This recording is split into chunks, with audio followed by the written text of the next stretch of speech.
seolah-olah Pilkada Sumatera Barat ini sudah selesai. Tidak ada lawan, pasti menang, kotak kosong. Narasi-narasi ini adalah pembodohan-pembodohan di era demokrasi. Ada narasi yang selama ini jika presidennya terpilih ganti gubernur. Itu narasi pertama. Tetapi saat pilpres selesai, pemilu selesai, orang yang keluar-keluar menarasikan ini yang Gadang Serawan ini juga tidak jadi kan. Alasan saya masih ingin di parlemen, saya ini ada. Nah mereka ada tokoh. Jadi menang di parlemen belum tentu menang di pilkada. Itu menang di parlemen belum tentu menang di pilkada Sumbar ini ya. Itu. Ini Rantau Sakti. Rantau Sakti Ranah Bertuah. Ranah Bertuah. Tidak boleh ada narasi-narasi yang seolah-olah saya ingin bersama tetapi DPP tidak ingin.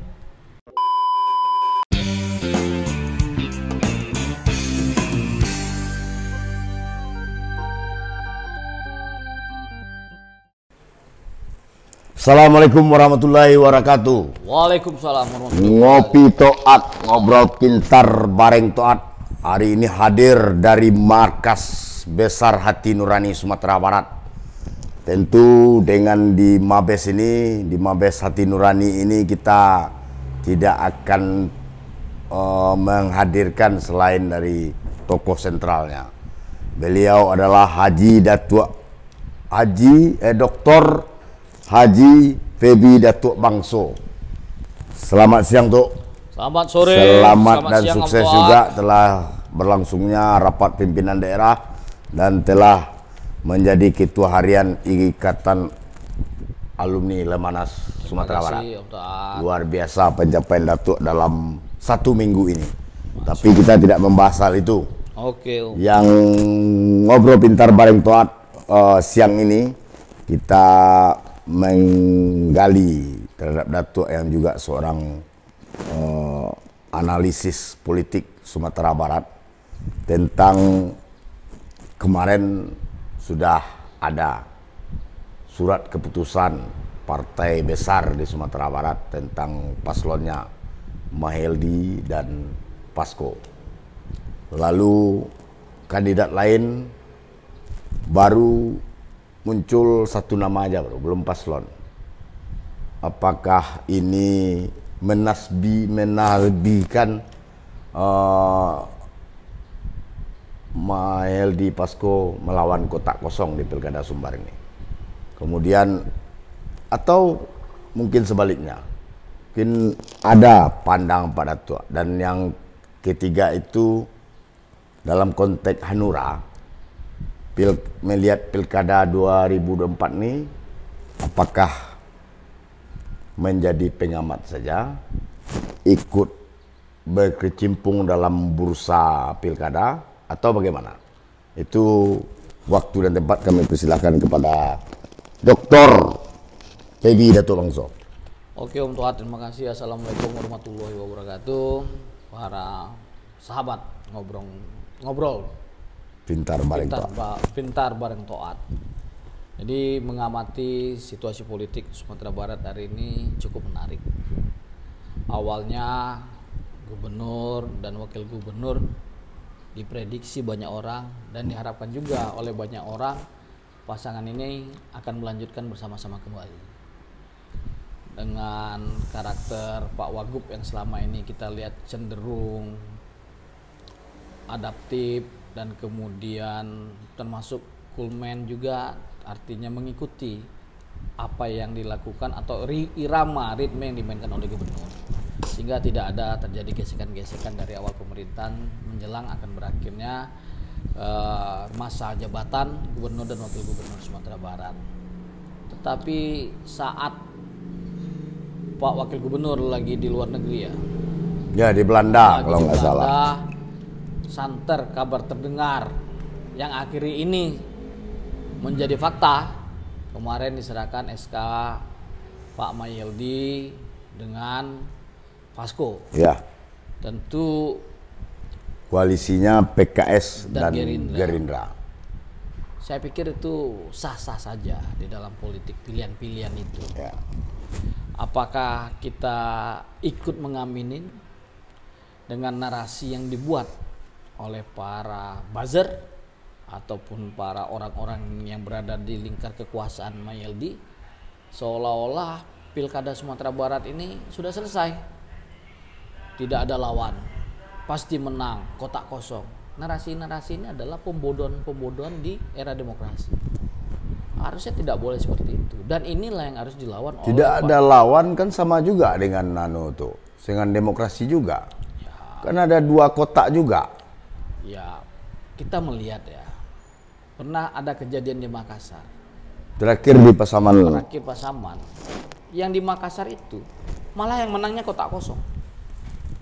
Jadi menurut bisa diulang lagi saat itu, dipesok lagi. Jadi saya berpikir begini, kita para politisi ataupun pimpinan partai politik di Sumatera Barat kehilangan narasi. Kita hanya seperti mengikuti arus saja yang dimainkan orang. Tidak ada narasi-narasi baru yang dimunculkan. Apakah tokoh-tokoh baru dan orang-orang yang dianggap mampu yang harusnya kita endorse bersama-sama. Saya melihat bisa saja hari ini semua orang mungkin tidak seluruhnya berpikir positif kehadiran EPRD. Tetapi saya selaku politisi mengapresiasi EPRD. Karena dia yang satu-satunya menyatakan berani maju sebagai calon gubernur, muncul untuk dengan memecahkan kebekuan itu dilakukan. Oh, masalah proses dia akan berpasangan dengan siapa, namanya aja politik kan cair. Yes. Tetapi kan juga ada poros-poros lain atau alternatif lain yang harusnya teman-teman media dan para politisi ini memblow up itu. Jadi kita tidak ada hanya ruang, pada ya? dalam kepala kita, dalam ruang kepala kita hanya seolah-olah hanya ada Mayeldi Pasko. Ini yang salah. Kan ada bisa saja Sultan Rizka Audi atau Fauzi Bahar Sultan Rizka, Fauzi Bahar Emayoana, itu kan harus kita munculkan dalam proses politik. Memang inilah tugas-tugas partai politik untuk memunculkan nama-nama ini sehingga menjadi simulasi-simulasi. Kalau tidak ada lawan ya kita harus menciptakan lawan tanding. Yes. Bukan artinya kita ikut arus. Ini yang harus dilakukan. Saya melihat Sultan Rizka Audi atau Audi Sultan Rizka plus minus. Harusnya kan begitu. Pak Audi sudah pernah jadi wakil gubernur. Mungkin kalau maju ke depan layak jadi gubernur. Sultan Rizka mungkin jadi wakilnya. Tetapi secara karakter, menurut pengamatan saya, keberanian melawan arus itu lebih dimiliki oleh Sultan Rizka dibandingin Pak Audi. Pak Audi itu cuma tenang diam. Orang juga melihat kalau tenang diam ini benar mau maju atau ini separuh-separuh hati mau maju atau takut. Tetapi kalau dia menyatakan sikap gentleman, saya akan maju. Ya sikapnya kan sudah ada di baliho itu. Iya di baliho, tetapi mau jadi apa? Oh iya. Mau jadi wakil siapa? Harusnya sampaikan saya akan maju jadi calon gubernur. Kadang dalam berpolitik ini tidak boleh malu-malu juga. Sebenarnya tuh kalau kita lihat dalam konteks psikologis pemilih. Iya. Ketika Audi itu tidak lagi bersama Buya di Pilkada 2020. Ditinggal misalnya. Iya. Ini mengundang empati elektoral nih tuh. Harusnya ini bukan hanya persoalan empati orang melihat Audi seperti ditinggal di tempat yang lanyah. Iya. Saat dia masih kerja di Belanda, orang berundiang dengan cara lain. Iya. Itu satu. Yang kedua, bagi keluarga besar Audi, ini kan juga artinya harga dirinya rasa terinjak-injak. Oh. Saya pikir buat apa kita bagian daripada keluarga. Ini kalau saya ya. Iya. Saudara kita, keluarga kita, anak kita punya uang banyak, kita punya kemampuan, tetapi harga diri anak kita diinjak-injak dan dicampakkan. Itu harus dilawan. Itu zolim. Tidak boleh ada narasi-narasi yang seolah-olah saya ingin bersama tetapi DPP tidak ingin. Nah siapa? Ingat aja kasus Reza Palevi. Reza Palevi disandingkan dengan calon yang diusung oleh partai. Dia sampaikan, saya tetap menjadi PKS, tetapi saya tidak mau kalau dicalonkan dengan pasangan ini. Buktinya DPP PKS ikut maunya Reza.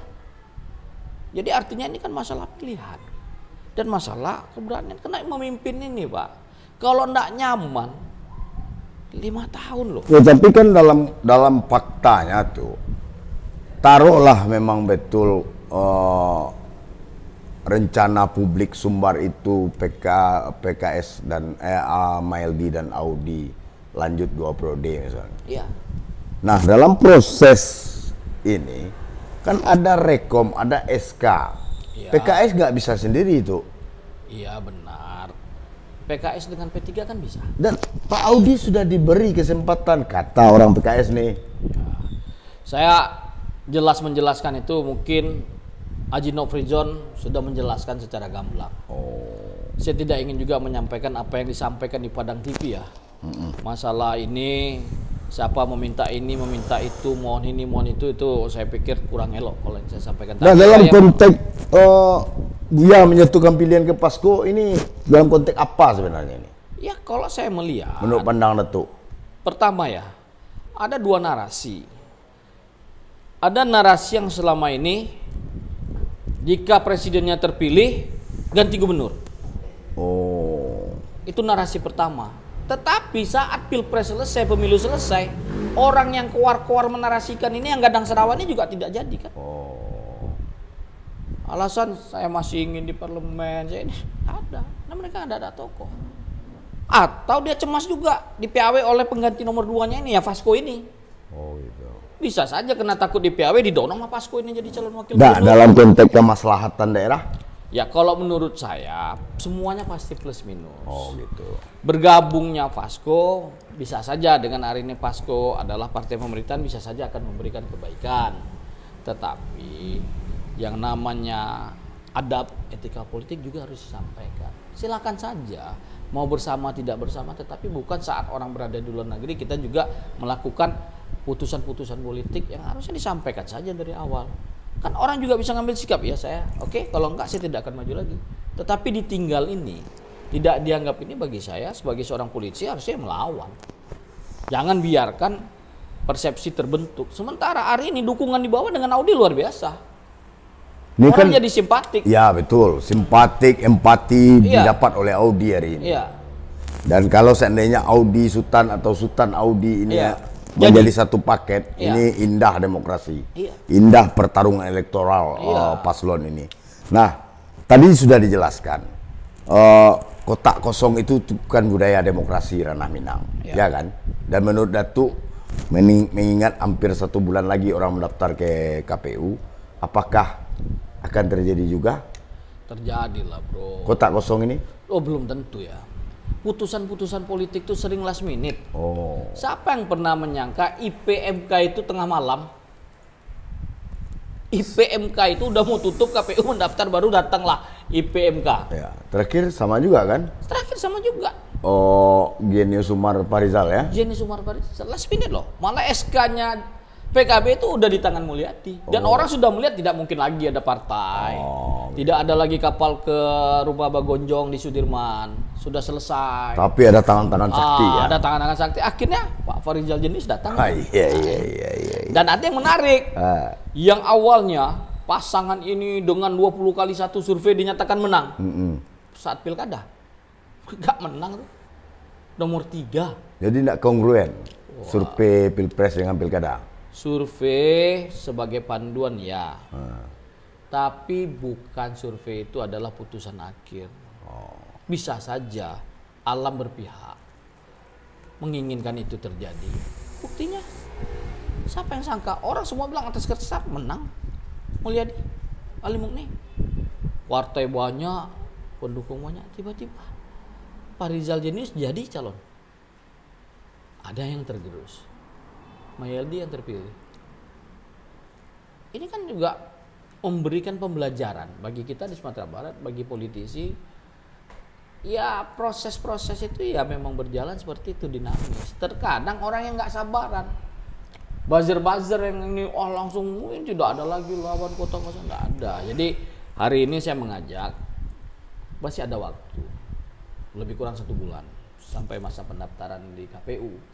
Kita berharap tentu saja politisi-politisi, pimpinan-pimpinan partai di Sumatera Barat masih mampu merajut komunikasi-komunikasi bahwasanya perlu adanya demokrasi yang baik. Perlu tokoh-tokoh lain sebagai alternatif. Jangan biarkan orang Sumatera Barat tidak punya pilihan. Yang benar itu adalah politisi, para pimpinan partai politik memberikan pilihan-pilihan orang baik untuk dijadikan kepala daerah yang mana menurut mereka bisa mempertanggungjawabkan jabatannya sehingga memberikan manfaat dan keberkahan kepada orang banyak di Sumatera Barat. Ya itu tadi, kalau ada calon ya kita gadangkan. Kalau ada calon, dan ini juga tugas wartawan juga ikut mewarnai kualitas demokrasi. Ya, tapi tuh ketika kita melihat mulai dari rekomendasi dua partai ini kan, lalu SK kemarin keluar dari PKS. Ini seakan-akan ini para loyalis Mahedi Pasko ini sudah menang saja tuh. Jadi sudah seakan-akan sudah nggak ada lawan nih, nggak ada lawan katanya. Kalau kemauan ya, keinginan mereka ya wajar lah seperti itu. Namanya tim sukses lah. Iya, tapi faktanya kan itu. Nah, nggak bisa juga. 70% lalu 40% atau bagaimana, ini kan berat tuh. Bro, pernah nggak melihat saktinya Rana Minang ini? Coba lihat bagus-bagus. Penguasa di DPR, di pimpinan partai politik. Sejarah ya? Ya, pimpinan DPR, ketua DPRD itu partai pemenang kan? Pilgubnya sama nggak? Enggak, beda. 2010, 2000 berapa? Mulai dari Pak Gamawan ya? Mulai dari Pak Gamawan dimenangkan oleh PDI PBB. Yes. Kemudian lalu setelah Pak Gamawan, Pak Gamawan, IP setelah itu. Ya. IP itu dimenangkan oleh PBR dan Hanura. PKS itu. Ya, PKS, PBR, Hanura kan itu partai paketnya kecil, dulu kan. Ya, ya partainya, buktinya aja dia harus koalisi rame kan gitu kan. Kemudian Pak IP Nasrul Abid. Pak IP Nasrul Abid itu PKS Gerindra. Pada waktu itu pemenangnya bukan PKS. Iya, Demokrat. Demokrat pemenangnya. Jadi menang di parlemen belum tentu menang di pilkada. Itu menang di parlemen belum tentu menang di pilkada Sumbar ini ya. Itu. Ini rantau sakti. Rantau sakti Rana Bertuah. Rana Bertuah. Itu bro. Oke itu. Ya. Nah terakhir, ya. Hanura di mana posisinya? Bro, Hanura sebagai salah satu partai politik tentu ingin mewarnai. Ya. Walaupun kita tidak punya kursi, tidak bisa mengantarkan sampai ke KPU. Mengusung, tetapi kita menjadi partai pendukung. Ya. Dan bisa saja karena partai pendukung ini menjadi penentu untuk memenangkan calon yang akan bertanding. Tentu saja akan kita lihat siapa calon kepala daerah Provinsi Sumatera Barat atau calon gubernur yang diharapkan memberikan perubahan untuk Sumatera Barat. Karena tentu saja apa yang terjadi menjadi pembelajaran selama ini, tentu kita ada keinginan untuk percepatan pembangunan, maksimalkan sesuatu. Tentu juga bukan hanya sekedar partai politiknya saja, tetapi butuh orangnya. Ya, Sumbar ini butuh pemimpin seperti apa sih? Tegas, tegas, berani pasang badan, berani mengambil tanggung jawab, tidak main lempar-lempar, tanggung jawab saja. Contoh misalnya, kemarin saya berdiskusi dengan salah satu komisaris BUMN Karya yang menangani khusus tol Sumatera. Ya sebut sajalah wakil komisaris utama Karya, Lukman Edi, orang Riau yang cukup akrab lah dengan Sumatera Barat. Dia sampaikan, kita membangun jalan tol bukan tidak ada masalah. Medan, Riau, Jambi ada masalah, tetapi gubernurnya berani mengambil risiko itu, memasang badan sehingga selesai. Harusnya coba perhatikan putusnya jalan karena bencana. Dari Padang ke Bukit Tinggi kita harus lewat Malala yang menghabiskan waktu 6 jam, 7 jam, dan banyak juga kendaraan-kendaraan yang akhirnya terbalik atau kendaraan-kendaraan yang artinya jatuh karena situasi medan jalan yang tidak memungkinkan. Kemudian kita lewat lagi Setinjau Lawi, ternyata juga macet juga, sehingga tanpa kita sadari Sumatera Barat ini terimbas inflasi. Arus barang, arus orang yang terkendala menyebarkan inflasi. Kalau itu terbiarkan terus-menerus, walaupun itu 1 bulan, 1,5 bulan, itu dampaknya dirasakan masyarakat. Ya saya kira 1,5 bulan itu karena Pak Jokowi yang datang tuh. Ya, karena kalau tidak datang kan juga kalau nggak datang ya, ragu saya selesai 1 tahun itu. Yang kedua, dibutuhkan pemimpin yang memiliki akses, dalam artian mampu mengkomunikasikan semua elemen-elemen penting orang Minang dimanapun berada, kementerian lembaga untuk bisa bersama-sama ikut membantu pembangunan Sumatera Barat. Itu bagian indikator yang akan menjadi kajian Hanura untuk mendukung. Oh iya, dan ini yang harus, dan tentu saja kita butuh kepala daerah yang memang berpihak kepada daerah. Siap. Gubernur yang benar-benar berpihak kepada daerah, tidak hanya kepada kelompok ataupun golongan. Yes. Tetapi benar-benar berpihak kepada daerah. Kalau dia menjadi gubernur, dia benar-benar berpihak kepada Provinsi Sumatera Barat. Siapapun itu, mulai dari ujung pesisir selatan sampai ke ujung Pasaman, Lunang Selaut sampai ke Pasaman, sampai batas Air Bangis. Itu Pasaman Barat, Air Bangis, kemudian perbatasan dengan sebelum Mandailing Natal, ya. Kemudian berbatasan dengan Pangkalan. Iya. Berbatasan dengan Damasraya juga. Itu adalah orang-orang Sumatera Barat. Siapapun dia, dimanapun dia, panjang kecelananya, pendek kecelananya, berjenggot tidak berjenggot, berkupiah tidak berkupiah, dia adalah warga Sumatera Barat yang harus dibela oleh Gubernur Sumatera Barat. Mantap tuh. Oke, itulah Dr. Feby Datuk Bangso yang to the point saja. Dan memang tipenya memang kayak gitu. Dia nggak mau ngeles-ngeles atau gimana dalam berdialog di mana saja. Dan kita tidak perlu closing statement karena ada di bagian-bagian pengucapan dari Pak Datuk tadi itu sudah closing statement sebenarnya.